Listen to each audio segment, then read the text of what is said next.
اعوذ باللہ من الشیطان الرجیم بسم اللہ الرحمن الرحیم وَكَذَلِكَ أَرْسَلْنَا عَلَيْهِمْ لِيَعْلَمُوا أَنَّ وَعْدَ اللَّهِ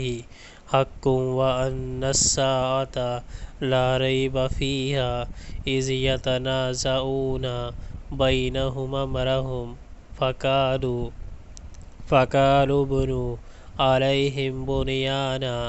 رَبُّهُمْ أَعْلَمُ بِهِمْ قَالَ الَّذِينَ غَلَبُوا عَلَىٰ أَمْرِهِمْ لَنَتَّخِذَنَّ عَلَيْهِمْ مَسْجِدًا۔ اس طرح ہم نے اہل شہر کو ان کے حال پر مطلع کیا تاکہ لوگ جان لیں کہ اللہ کا وعدہ سچا ہے اور یہ کہ قیامت کی گھڑی بے شک آ کر رہے گی، مگر ذرا خیال کرو کہ جب سوچنے کی اصل بات یہ تھی اس وقت وہ آپس میں اس بات پر جھگڑ رہے تھے کہ ان کے اصحاب کہف کے ساتھ کیا کیا جائے۔ کچھ لوگوں نے کہا ان پر ایک دیوار چن دو، ان کا رب ہی ان کے معاملہ کو بہتر جانتا ہے، مگر جو لوگ ان کے معاملات پر غالب تھے انہوں نے کہا ہم تو ان پر ایک عبادت گاہ بنائیں گے۔